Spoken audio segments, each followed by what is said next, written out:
Maya Chen sat in the back corner of her advanced quantum physics class, her oversized sweater hanging loosely on her small frame.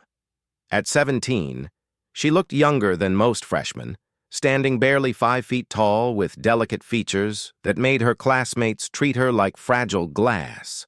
Professor Williams droned on about particle acceleration theories while Maya stared out the window, her mind wandering to places her classmates could never imagine. "Miss Chen, perhaps you could enlighten us about the theoretical limits of quantum tunneling?" Professor Williams called out, clearly expecting to catch her daydreaming. Maya blinked slowly, turning her attention back to the classroom. "Quantum tunneling has no absolute theoretical limit, Professor. The probability decreases exponentially with barrier width and height, but given sufficient energy and the right conditions, even macroscopic objects could theoretically tunnel through barriers. The real limitation isn't physics. It's our current understanding of quantum field manipulation." The classroom fell silent. Professor Williams raised an eyebrow, clearly not expecting such a detailed answer from the quiet girl in the back. "That's correct, Miss Chen, though quite advanced for undergraduate level." Maya simply nodded and returned her gaze to the window. Her classmates whispered among themselves, but she had grown used to their surprised reactions. They saw her as the delicate girl who needed help carrying her books, who spoke in barely audible whispers, who seemed like she might break if someone spoke too loudly. They had no idea that the same hands they watched carefully turn textbook pages had once held the controls of a Titan-class battle mech. After class, Maya gathered her things slowly, watching as her classmates filed out in groups, chatting excitedly about weekend plans and upcoming exams. Sarah Martinez, one of the few people who regularly spoke to her, approached with a concerned expression. "Maya, are you okay? You seem more distant than usual lately." Maya managed a small smile. "I'm fine, Sarah, just tired." "You know, if you ever want to talk about anything—" Sarah's voice trailed off.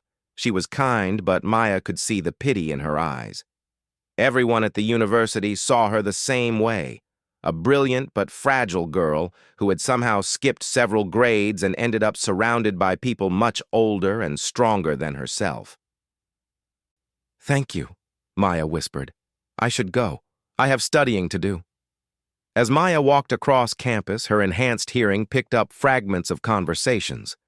Students discussed their fears about the ongoing war with the Krex Empire, an alien alliance that had been pushing human colonies back for 3 years. The news reports painted a grim picture. Entire star systems falling, refugee ships arriving daily at Earth's orbital stations. "Did you hear about the defeat at Proxima Station?" one student said to his friend. "The Krex wiped out an entire fleet. They say only one pilot survived." "The war's getting closer," his friend replied nervously. "My brother's in the Colonial Marines. He says command is running out of experienced pilots." Maya's steps faltered for just a moment. She knew more about that battle than these students could imagine. She had been there, watching through her mech's sensors as Krex dreadnoughts tore through human ships like paper. She remembered the screams over the comm channels, the desperate last stands, the brilliant flashes as reactors went critical. She also remembered being the only pilot to successfully breach the Krex flagship's defenses, her nimble Shadowhawk mech dancing between energy beams that could vaporize a building. The mission had been a success, but at a terrible cost. 217 human pilots had died that day. She had been the sole survivor not through luck, but through a combination of skill, training, and reflexes that few humans possessed. Reaching her small dormitory room, Maya locked the door and activated the privacy shield she had quietly installed. The university's security systems were laughably primitive compared to military-grade equipment, and she had long ago learned to mask her more sensitive activities. From beneath her bed, she pulled out a secured tablet that looked like an ordinary student device. Her fingers moved across the screen in patterns that would have been impossible for most people to follow, accessing encrypted networks that existed far beyond civilian internet protocols. The messages were waiting, as they always were. Mission briefings, intelligence reports, casualty lists that made her stomach turn. And always the same request repeated in various forms. When would she return to active duty? Admiral Harrison's latest message was more direct than usual. Ghost, the situation is deteriorating faster than anticipated. The Kreks have developed new ship classifications we've never encountered. We need our best pilots back in the field. Your extended leave has lasted 18 months. How much longer do you need? Maya stared at the message for a long time. Ghost, her call sign from the war. She had earned it not just for her ability to slip past enemy sensors undetected, but for the way she seemed to vanish from social situations, becoming almost invisible among her fellow pilots. Even in the military, her small size and quiet demeanor had made others underestimate her, at least until they saw her in action. Her civilian identity as a university student wasn't just a cover story. It was an attempt to remember what normal felt like. She had started fighting in the war when she was 14, lying about her age and using forged documents to enlist. By 16, she had become the youngest pilot ever to achieve ace status, with over 40 confirmed Kreks kills. By 17, she was leading squadrons of pilots twice her age and planning strategic operations that saved entire colonies. But the cost had been enormous. She had nightmares about the faces of pilots who had died under her command. She flinched at sudden noises, her enhanced reflexes making her duck for cover when a door slammed too hard. Most difficult of all, she had forgotten how to be a normal teenager. The university had seemed like the perfect place to rediscover that lost part of herself. She could study subjects that interested her, interact with people her own age who weren't constantly facing death, and maybe learn what it felt like to worry about normal things like exams and social events instead of whether her next mission would end in a body bag.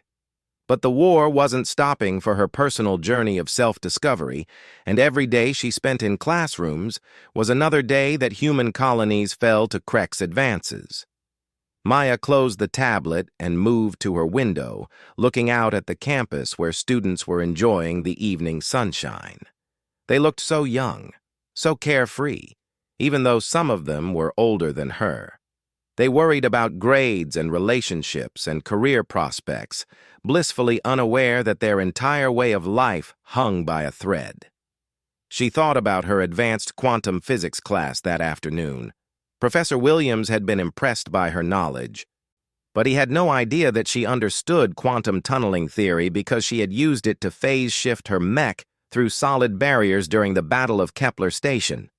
Her classmates saw academic brilliance, but they couldn't see the practical application of every equation she had learned in combat. The irony wasn't lost on her. Here at the university, she was Maya Chen, the delicate genius who needed protecting. Out in the void between stars, she was Ghost, the pilot who other soldiers whispered about in tones of awe and fear. She was the one who had single-handedly held off a Kreks assault fleet long enough for civilian evacuations to complete. She was the pilot who had developed new combat techniques that were now taught in military academies across human space. Maya's enhanced neural implants, hidden beneath synthetic skin that made them undetectable to civilian scanners, suddenly activated with an incoming priority signal. This wasn't through her secured tablet. This was a direct military emergency channel that could override her civilian systems. The holographic display that materialized in front of her showed Admiral Harrison's weathered face, but his expression was grimmer than she had ever seen it. Ghost, we have a code black situation developing. The Kreks have broken through the Centauri defense grid with a new type of super dreadnought. They're moving on Earth itself. We estimate 72 hours until they reach the outer system defenses. Maya felt her blood turn cold.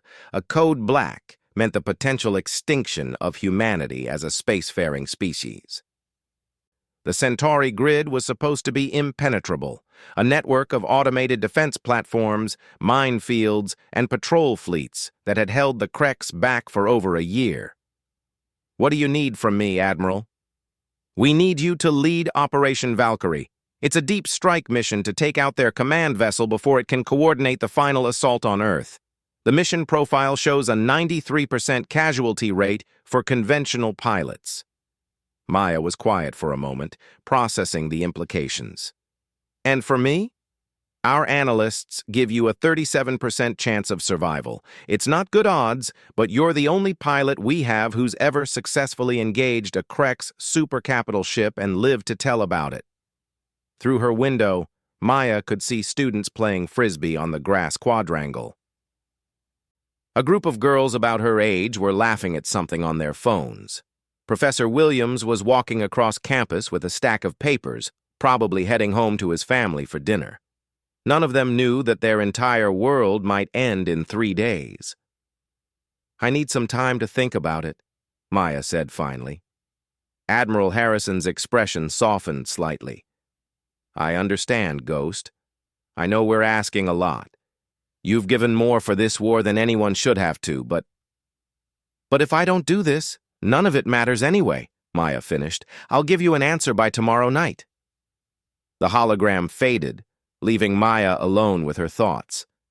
Outside, the sun was setting, painting the campus in golden light that made everything look peaceful and eternal. But Maya knew better than most how quickly that peace could be shattered. She had worked so hard to become Maya Chen, the ordinary student. But the universe was calling her back to being Ghost, the legendary pilot who might be humanity's last hope. Tomorrow, she would have to choose between the life she wanted and the duty she couldn't escape. Between the delicate girl her classmates saw and the warrior she had always been underneath. Between Maya Chen's chance at a normal life and Ghost's responsibility to save the human race. As darkness fell over the campus, Maya made her decision. But first, she had one more night to pretend she was just another college student worried about nothing more serious than her upcoming finals. Maya woke at 500 hours, her internal chronometer as precise as any military timepiece. Old habits died hard, and despite 18 months of civilian life, her body still operated on military schedules. The dormitory was silent around her, filled with students who wouldn't wake for another 3 or 4 hours.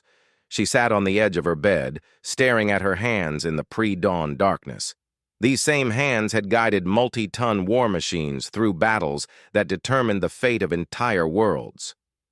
Now, her roommate Jessica thought they looked too delicate to safely carry a full coffee mug. The secured tablet chimed softly with new messages. Intelligence reports from the Centauri system painted an increasingly desperate picture.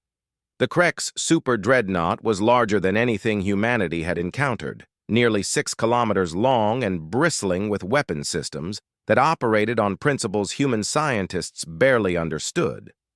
Worse, it was accompanied by a fleet of support vessels that had already begun systematic bombardment of outer system installations. Maya accessed the tactical analysis of Operation Valkyrie. The plan was audacious to the point of insanity. A single pilot would use a prototype stealth mech to penetrate the Creks formation, board the super dreadnought, and plant a quantum implosion device directly in its command core. The mission required someone with enhanced reflexes, intimate knowledge of Creks ship design, and the ability to improvise under impossible circumstances. In other words, it required Ghost. She closed the tablet and prepared for what might be her last day as Maya Chen. The irony wasn't lost on her.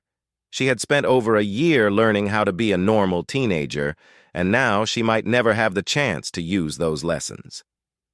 Her first class was Introduction to Galactic History, taught by Dr. Patricia Reeves. Maya usually enjoyed the class, partly because Dr. Reeves was one of the few professors who treated her like an equal rather than a fragile prodigy. Today's topic was the early days of the human expansion into space, before the Crex War, had changed everything. The colonial period from 2157 to 2203 represents humanity's golden age of exploration, Dr. Reeves explained, gesturing to a holographic star map. We established over 40 thriving colonies across 27 star systems. Trade flourished, scientific advancement accelerated, and for the first time in human history, it seemed like our species had truly unlimited potential. A student in the front row raised her hand. Dr. Reeves, what do you think would have happened if we'd never encountered the Crex? Would we have continued expanding indefinitely? Dr. Reeves paused, her expression growing thoughtful. That's an excellent question, Amanda. Many historians believe that the Crex contact, despite the war, actually accelerated human technological development by decades. The military necessity drove innovations that might have taken generations to achieve naturally. Maya found herself speaking before she realized it. But the cost was too high. The classroom turned to look at her. Maya rarely spoke during lectures, and her voice carried an unusual intensity that made everyone pay attention. "I'm sorry?" Dr. Reeves asked gently. Maya felt heat rising in her cheeks as she realized what she had done. She had spoken from Ghost's perspective, not Maya Chen's. "I just meant the colonists who died, the families displaced. Sometimes rapid technological advancement isn't worth the human cost." Dr. Reeves nodded slowly. "That's a very mature perspective, Maya. It's easy to look at historical events in abstract terms, but every war, every conflict, represents real human suffering. The innovations that came from the Crex War might seem impressive in our textbooks, but they were born from desperation and tragedy." The conversation moved on, but Maya noticed several classmates looking at her with surprise. Sweet, quiet, Maya Chen didn't usually express such strong opinions about military history. She made a mental note to be more careful about maintaining her civilian persona, at least for the next few hours. After class, Maya walked across campus toward the engineering building. She had one more class before she would need to make her final decision about Operation Valkyrie. The autumn air was crisp, and students were enjoying the pleasant weather between the morning's lectures and afternoon labs. As she walked, Maya's enhanced hearing picked up a conversation between two graduate students discussing the war news. "My cousin's in the fleet stationed at Luna Base," one was saying. "He says they're preparing for evacuation protocols. Apparently, Command doesn't think they can hold the outer defenses if the Crex breakthrough happens." "That's impossible," his friend replied. "The Luna installations are the most heavily fortified positions in human space. If they fall..." "Yeah, that's what I'm worried about." Maya quickened her pace. These students had no idea how accurate their fears were. The Luna defenses were formidable, but they had been designed to face conventional Crex fleets, not super dreadnoughts with unknown capabilities. If the outer system fell, Earth's moon would be the last line of defense, and it might not be enough. Her advanced mech engineering class was held in Laboratory 7, a cavernous space filled with partially assembled training mechs and diagnostic equipment. Professor Kim Jin-soo was demonstrating servo-calibration techniques on a civilian utility mech that looked primitive compared to the military hardware Maya was used to. "The key to proper servo-calibration is understanding that human neural patterns vary significantly between individuals," Professor Kim explained. "What feels natural for one pilot might be completely counterintuitive for another.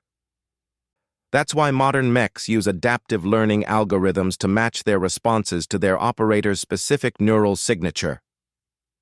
Maya watched the demonstration with professional interest.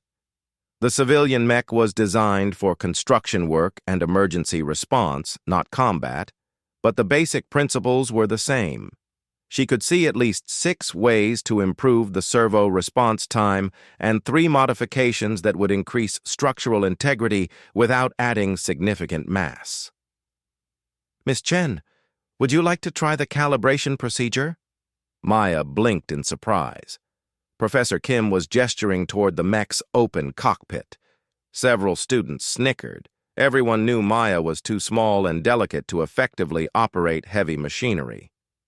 "I don't think that's a good idea," said Marcus Webb, a large engineering student who often made jokes about Maya's size. "No offense, but she'd probably get hurt trying to reach the controls." Professor Kim frowned. "The cockpit is fully adjustable, Mr. Webb. Miss Chen, if you're comfortable with it, I'd like you to demonstrate the procedure."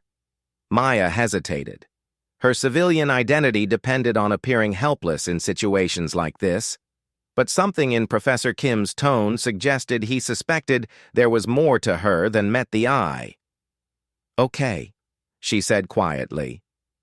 The cockpit was indeed adjustable, and Maya quickly configured it to her specifications. The other students watched with curiosity as she slipped on the neural interface headset and began the startup sequence. To them, it probably looked like she was fumbling through unfamiliar procedures. They couldn't see that her fingers were moving with practiced efficiency, executing commands faster than the training mech's processors could register. The servo calibration that typically took students 20 minutes to complete was finished in less than 3. Maya guided the mech through a series of precise movements that demonstrated perfect responsiveness, reaching for small objects, manipulating delicate controls, performing complex gestures that required millimeter precision. The laboratory fell silent. Professor Kim was staring at the performance readings on his tablet with obvious disbelief. "Miss Chen," he said slowly, "have you operated mechs before?" Maya felt trapped. She couldn't reveal her military experience, but lying directly to a professor felt wrong. "I've done some reading on the subject," she said lamely. "Some reading." Professor Kim's expression was unreadable. "Miss Chen, the calibration you just performed is at a professional level. These servo response times are better than anything I've seen from students with months of training." Marcus Webb scoffed. "She probably just got lucky. Let her try something more complicated." Professor Kim shot him a disapproving look, but Maya was already reaching for the mech's weapons training protocols. The system was locked down for safety reasons, but she could access the targeting simulation programs. "Maya, you don't have to," Professor Kim started to say, but stopped as holographic targets began appearing around the laboratory. What happened next would have been impossible for any civilian to achieve. Maya guided the training mech through a targeting sequence that hit every holographic enemy with perfect accuracy while avoiding all friendly markers. Her movements were fluid, economical, and devastatingly effective. It was a display of skill that could only come from real combat experience. The laboratory was completely silent when the simulation ended. Professor Kim was looking at Maya with an expression that mixed awe with concern. "Class dismissed," he said quietly. "Miss Chen, please remain behind." The other students filed out, whispering among themselves. Maya could hear fragments of conversation. Impossible. How did she do that? Something weird about her. Her carefully maintained cover identity was beginning to crack. When they were alone, Professor Kim activated the laboratory's privacy shields and locked the doors. "Maya," he said gently, "I think we need to talk." Maya removed the neural interface headset with trembling hands. She had been careless, let her emotions override her training. Now her civilian life was in jeopardy, and she still hadn't decided whether to accept the Valkyrie mission. "Professor Kim, I can explain." "You don't need to explain anything to me," he interrupted. "But I think you should know that I have a military background. I served as a mech engineer during the early years of the Krex War before I retired to teaching. I know combat-level piloting when I see it." Maya stared at him in shock. Professor Kim had always seemed like a typical academic, brilliant but detached from the realities of war. "What you just demonstrated," he continued, "wasn't something you learned from reading textbooks. That was muscle memory, built from hundreds of hours of actual combat experience. The question is, why is someone with your skills pretending to be an ordinary student?" Maya felt tears building behind her eyes. For 18 months, she had lived with the weight of her secrets, unable to share her true identity with anyone. The isolation had been almost unbearable. "I can't tell you," she whispered. "If you report this—" "I'm not going to report anything," Professor Kim said firmly. "But I am going to ask you one question, and I want an honest answer. Are you currently serving in some capacity that's related to the war?" Maya looked into his eyes and saw genuine concern, not suspicion or ambition. Professor Kim wasn't trying to expose her for personal gain.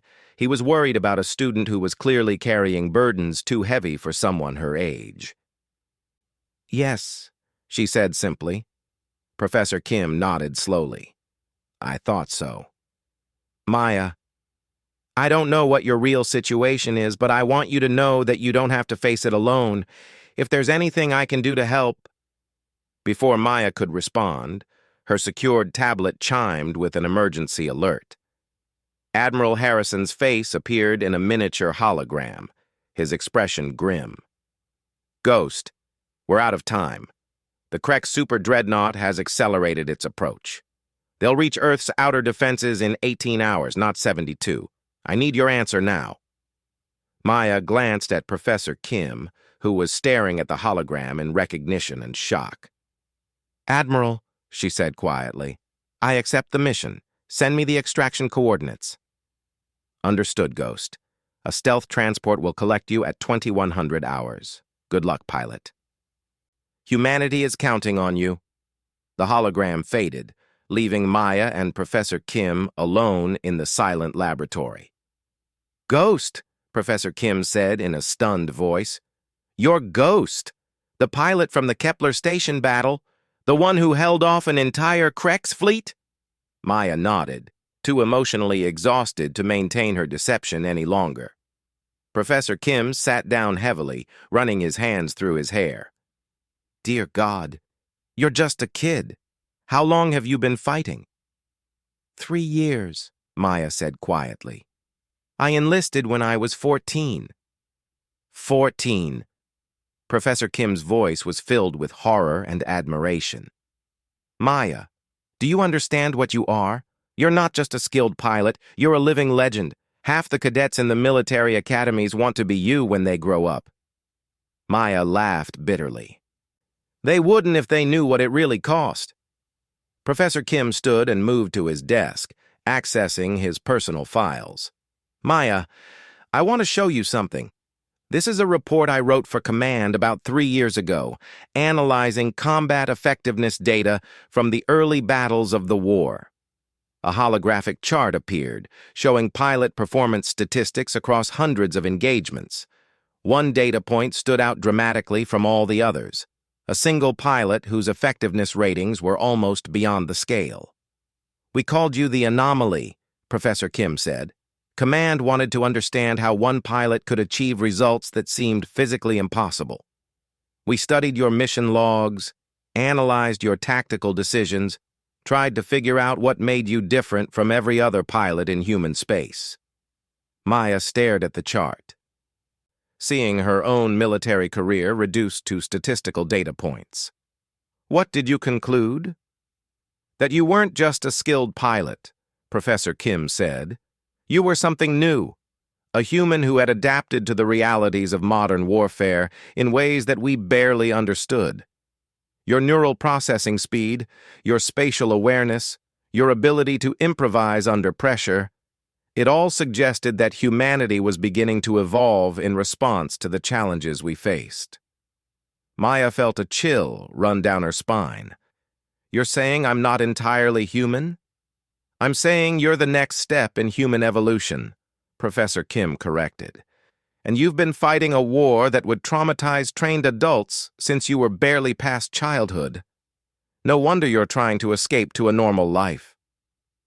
Maya looked around the laboratory. With its training mechs and academic equipment that seemed so innocent compared to the weapons of war she was used to. In a few hours, she would leave all of this behind and return to a world where death was measured in microseconds and victory came at costs that most people couldn't imagine. "Professor," she said quietly, "if I don't come back from this mission—" "You'll come back," Professor Kim said firmly. "You're Ghost. You always come back." Maya wished she shared his confidence. Operation Valkyrie was unlike anything she had attempted before, and her statistical chances of survival were lower than any mission in her career. But as she looked at the peaceful campus outside the laboratory windows, she knew she had no choice. Maya Chen had learned what it meant to be human. To value life and peace, and the simple pleasure of learning without the constant threat of death. Now Ghost would use that knowledge to fight for a future where others could experience the same things. The war had made her into something beyond normal human limits. Now it was time to discover whether that evolution was enough to save the human race itself. The stealth transport arrived at exactly 2100 hours, its advanced cloaking systems making it nearly invisible against the night sky. Maya had spent her final hours on campus, saying goodbye to a life she might never see again. She left carefully worded messages for Sarah Martinez and her other classmates, explaining that she had received an urgent family emergency and would be away indefinitely. The lies came easily now. She had become expert at maintaining the fiction of Maya Chen's existence. Professor Kim had helped her pack the few personal belongings she wanted to take. Hidden among textbooks and ordinary student items were data cores containing tactical analyses she had developed during her civilian months, new insights into Krek's psychology and technology that might prove crucial to the mission. "Remember," Professor Kim had said as she prepared to leave, "you're not just Ghost anymore. You're Maya Chen too. That experience, that growth, it's made you stronger, not weaker." Now, as the transport's neural interface system synchronized with her enhanced implants, Maya felt the familiar sensation of returning to her true element. The civilian world fell away, replaced by the crystalline clarity of military purpose. Admiral Harrison was waiting in the transport's briefing chamber, along with Dr. Sarah Vance, the physicist who had designed the quantum implosion device Maya would be carrying. "Ghost," Admiral Harrison said by way of greeting. "You look different." Maya realized she had unconsciously shifted her posture and mannerisms back to their military precision.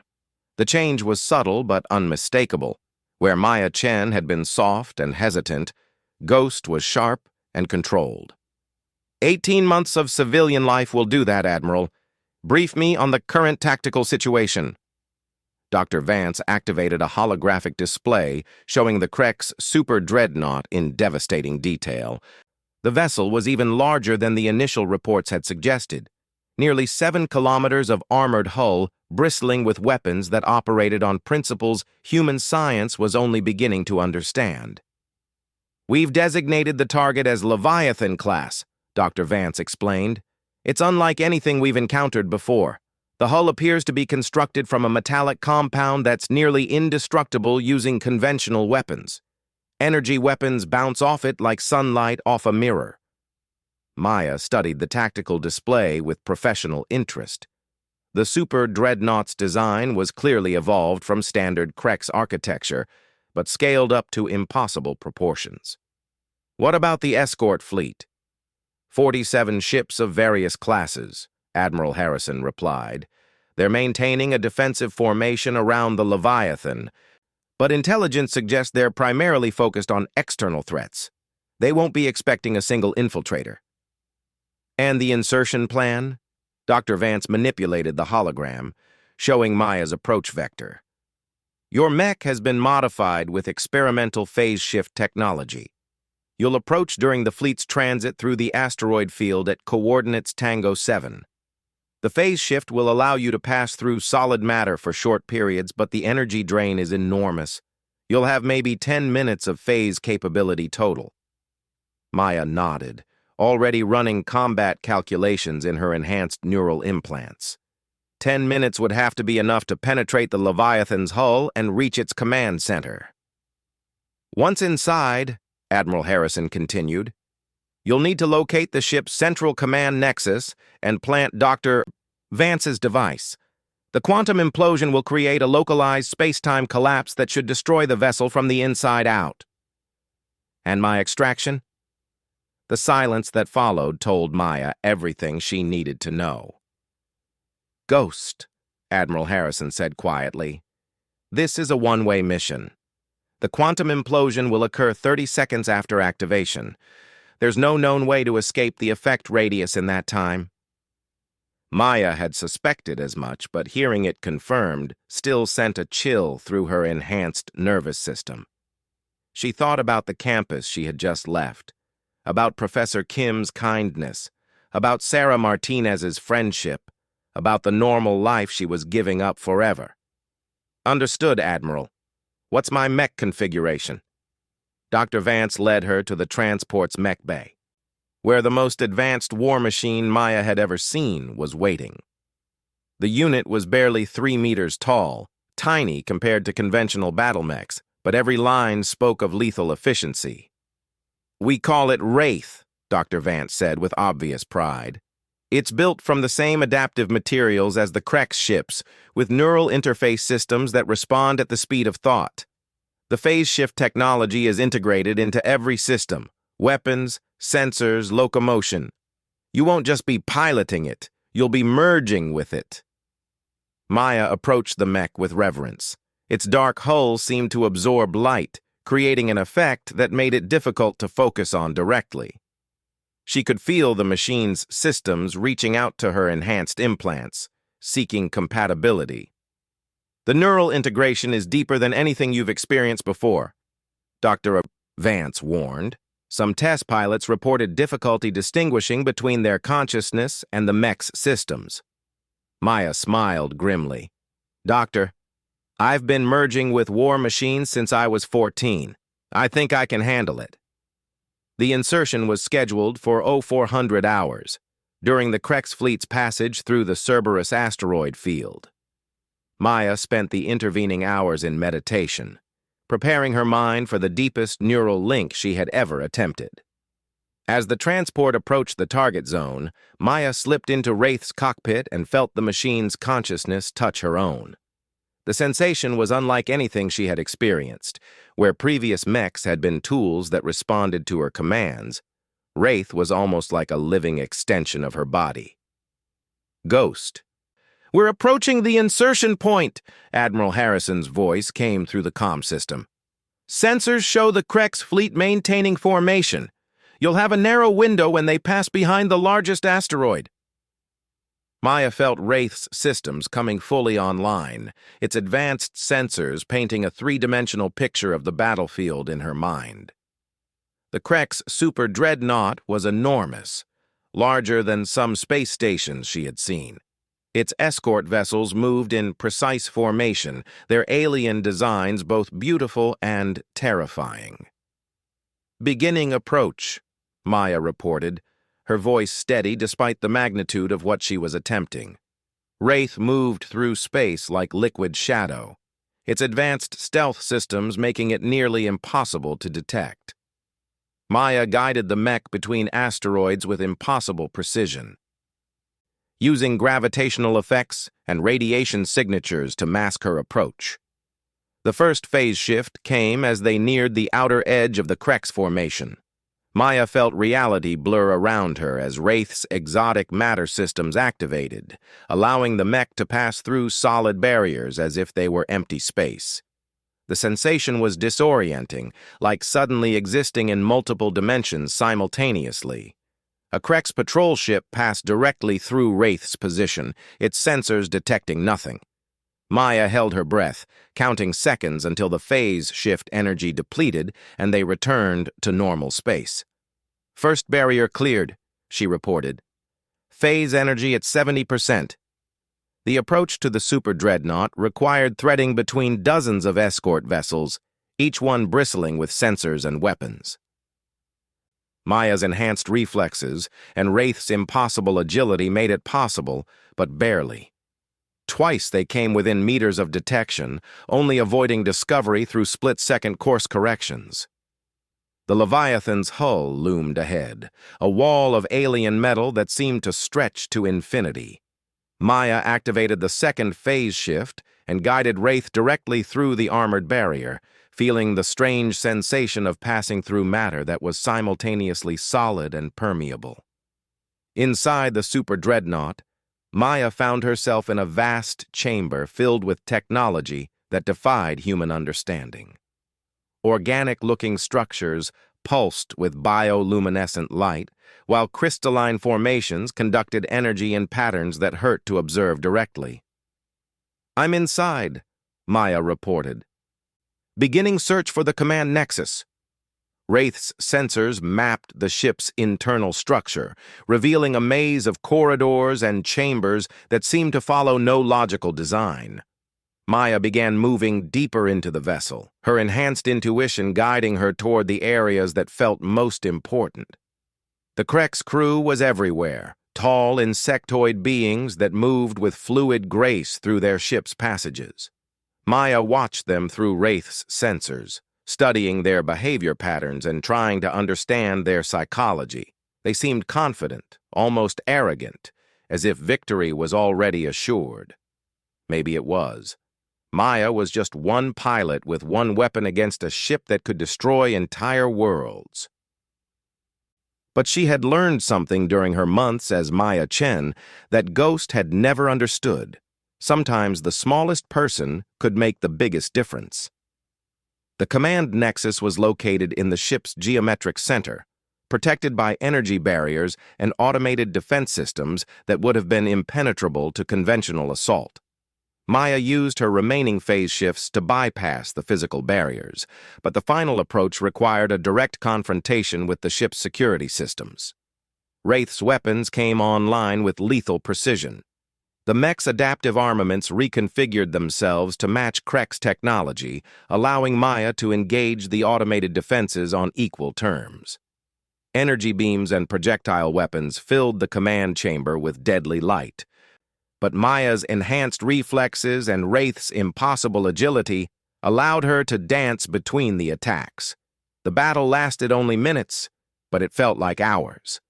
When the last defense system fell silent, Maya found herself face-to-face with the Super Dreadnought's Central Command Core, a pulsing mass of organic technology that seemed almost alive. "Target acquired," Maya reported, her voice steady despite the adrenaline coursing through her systems. "Beginning device placement."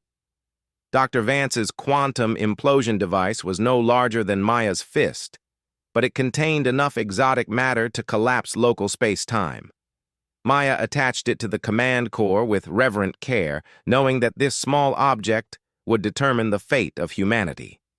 "Device armed," she reported. 30-second countdown initiated. Admiral Harrison's voice came through the comm system, heavy with emotion. "Ghost, it's been an honor serving with you. Your sacrifice won't be forgotten." Maya smiled, feeling a strange sense of peace. "Admiral, tell Professor Kim that Maya Chen learned something important during her time at university. She learned that being human isn't about being perfect or invulnerable. It's about being willing to sacrifice everything for the people you care about." The countdown reached 15 seconds. Maya thought about her classmates, probably sleeping safely in their dormitories, unaware that their entire world had just been saved by someone they considered too delicate to carry her own books. 10 seconds. She thought about Sarah Martinez's kindness, about Professor Kim's understanding, about all the small human connections that had taught her what was truly worth fighting for. 5 seconds. Maya closed her eyes and felt Wraith's consciousness merge completely with her own. For a moment, pilot and machine became something greater than either could be alone. A synthesis of human determination and technological precision that represented the best of what her species could achieve. The quantum implosion began as a point of absolute darkness at the heart of the command core. Space-time folded in on itself with mathematical precision, creating a cascade effect that spread through the super dreadnought's exotic matter systems. The ship that had seemed invincible began collapsing from within, its advanced technology turned against itself by human ingenuity and one pilot's ultimate sacrifice. But Maya had learned something during her months as a civilian student that Ghost had never understood. Sometimes the most important victories came not from superior firepower or tactical brilliance, but from the simple human capacity to care about others more than yourself.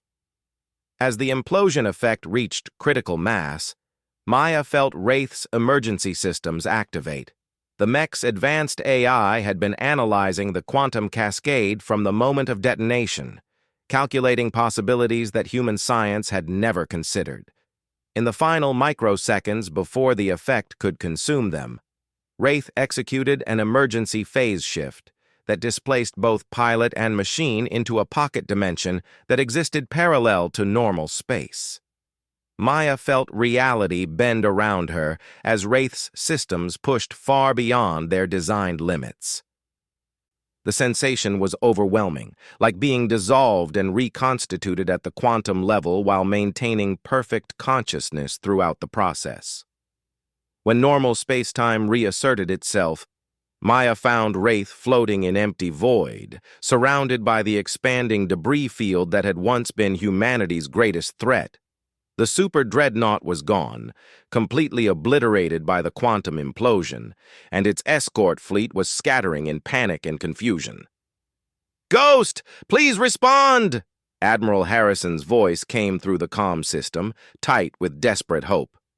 "Ghost, are you receiving?" Maya took a shaky breath, hardly believing she was still alive. "Admiral, this is Ghost. Mission accomplished. The target has been destroyed." The silence that followed was broken by cheering voices across the military communication network. Maya had not only succeeded in her mission, she had survived what everyone believed to be a suicide run. But more importantly, she had learned something that would change the course of the war. The experience of being Maya Chen had taught her that humanity's greatest strength wasn't their technology or their tactical abilities. It was their capacity for growth, for learning, for becoming something greater than they had been before. As rescue ships moved to collect her, Maya began planning for a future that combined the best of both her identities. Ghost would return to the war, but she would fight with the wisdom and compassion that Maya Chen had learned during those crucial months of civilian life. The war was far from over, but for the first time, Maya believed that humanity would not just survive, they would evolve into something worthy of the peace they were fighting to protect. On Earth, university students would wake the next morning to news of a great victory, never knowing that their salvation had come from the quiet girl who sat in the back of advanced quantum physics class, looking too delicate to change a light bulb, much less save the human race. But Maya Chen had learned the most important lesson of all. Sometimes the greatest strength comes from embracing both your vulnerabilities and your capabilities and using them together to protect the things that matter most.